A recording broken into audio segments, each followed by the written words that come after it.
sponsored by Riyadh Season.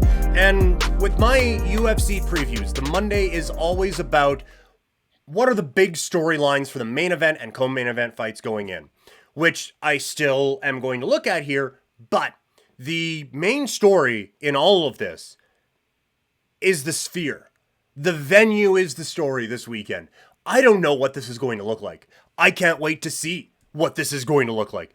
I can't even begin to picture what this is going to look like. Like, I thought the NHL did a pretty cool job with how they did all the graphics and shit going up. But this is a fight. And, like, a lot of times, what's on the big screen is the fight. But are you going to have a 8 trillion foot view of the fight that is happening while we're watching the fighters fight? It is, I actually cannot wrap my head around what I think this is going to look like coming up on Saturday. And so that is what is so intriguing to me, is that, like, the UFC has actually made very few changes to what a UFC fight looks like over the past, basically since Tough, right? Like the changes that they have made to the presentation and the look of the thing is they got rid of Face the Pain and the Gladiator dude. And they've added a couple of stats here and there. And they've changed the outfits, so no longer do you see Condom Depot on guys' shorts. Like, that's basically it. And then at UFC 100, I will make the cage gold, or something like that. Or after the pandemic, we're going to stay in the UFC Apex. And so those actually made the product worse. This is going to be one of the very, very, very few events where you can see a 1-second clip and know what event it is from. You can put on mega moments, or a random fight night card from Des Moines, Iowa, and they're going to look the exact same. But nothing about what we're going to see Saturday is going to look similar to anything we've seen from the UFC before. And that's really exciting, that they're kind of forcing their way into a little bit of innovation. So I'm really looking forward to that. Now, to the actual fights. In the main event, it's Sean O'Malley against Merab Dvalishvili for the Bantamweight Championship. O'Malley is in a weird spot, as he is the champion who has defended his title once. He has a major following, and there's still a bit of doubt as to this guy. He has a weird championship reign to follow in Aljamain Sterling, where it just, for whatever reason, we can make some assumptions, some people just did not get on the Aljamain Sterling bandwagon, including, actually, the Ultimate Fighting Championship. And so you don't get that usual championship rub where you just beat the best guy in your division, and now you are the champion. You don't get that from this because everyone was too busy shitting on Aljamain Sterling, and then when Sean O'Malley beats him, it's like, okay, well, now he's the champion, celebrate. It's like, yeah, but you were just dumping on the guy that he just beat. So why am I supposed to think that he's shit when that guy ain't shit? Like, what are we doing here? And so he gets that, and then he follows it up with a win over Marlon Vera, who, good fighter, I wouldn't want to fight him. He would beat me up very quickly. And that shouldn't be the bar, though, for a championship fighter. He didn't have a championship resume. Marlon Vera got that fight because at one point he beat Sean O'Malley. And it's great for Sean O'Malley to get that retribution, and it's great for him to get that that loss off the record, and blibbity blobbity blue. That being said, those 2 wins are not enough to convince some people that Sean O'Malley is legitimately the best bantamweight fighter in the world. If you were to look at some rankings, like the Bellator PFL guy might be able to, that might be a spot where you might be able to say, hey, no, we actually got the best 135 pounder in the world because of that dude. Now, I think Sean O'Malley is excellent, and I think this is a chance to really kind of solidify, like, no, he is this guy, because there are aspects of his game that are elite, 100%. And again, none of this is a question of Sean O'Malley's talent. It's just the perception of things. A win over Merab this weekend erases a lot of that, and I think really solidifies this is one of the best fighters in the world, and I think it really makes Sean O'Malley one of the biggest stars that this sport has. On the Merab side of things, I think it is a really, really interesting fight for him because he has spent so long as he's the best fighter in the division who's ever fought for a title.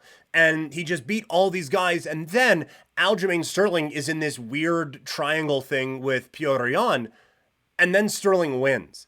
and now he's the champion. And Merab and Sterling are best friends. So they're not fighting ever. And so you kind of like, so you have Merab who's just out here just kicking the shit out of really good fighters, but you don't really consider him for a championship opportunity. Now he's getting his opportunity. And I believe he started as the betting favorite. The odds are very, very close for this fight. If Merab wins, I don't think anyone's going to doubt that he is the best fighter in this division. And if O'Malley wins, I don't think anyone's going to doubt that he beat one of the best fighters in this division, and we need to give him his flowers. So it's a real interesting, I don't want to say legacy fight, but just in terms of perception and all of that, it's a really interesting bout. Co-main event, it is Alexa Grasso taking on Valentina Shevchenko for the women's flyweight title. Grasso, again, is fighting for respect. It's kind of a similar spot to Sean O'Malley, where she gets the win over Shevchenko, but it's just an out-of-nowhere submission. And I think a lot of people thought, oh, it's fluky. When you hear the camp talk and you watch it back, they were ready for that spin, they had prepared for it, and they took advantage of it. That's not fluke, that is preparation and talent, and she did that. And then she has a draw against Shevchenko. So her chance to really establish, like, no, I am better than this girl, it's a draw. And I went back and checked, like, okay, what were people's perceptions on it? 12 reporters had it for Grasso, 11 had it for Shevchenko. And Grasso is a 10-8 round in the fifth away, from not winning this fight at all. And from losing it, and this being kind of this trilogy this way.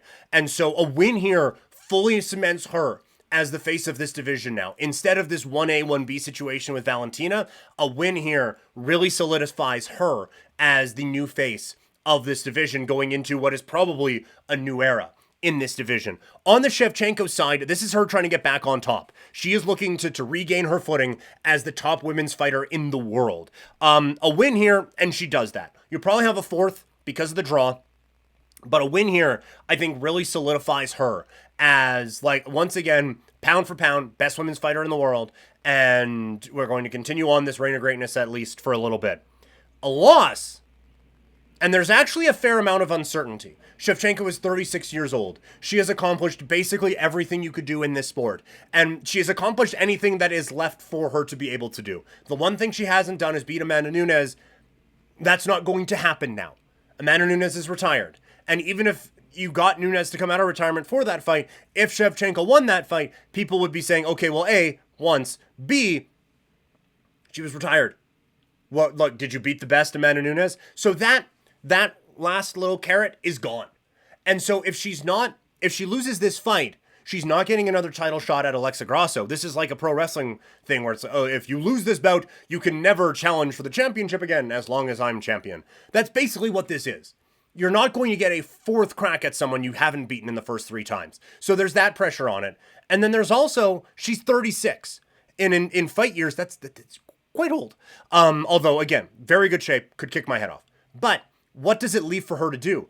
There isn't a major, like, okay, well, then she can go off and do this, as there is in some other divisions, as women's MMA in the UFC right now is in a bit of a rebuilding stage, I would say. Specifically for fighters who weigh the same or slightly different than Shevchenko.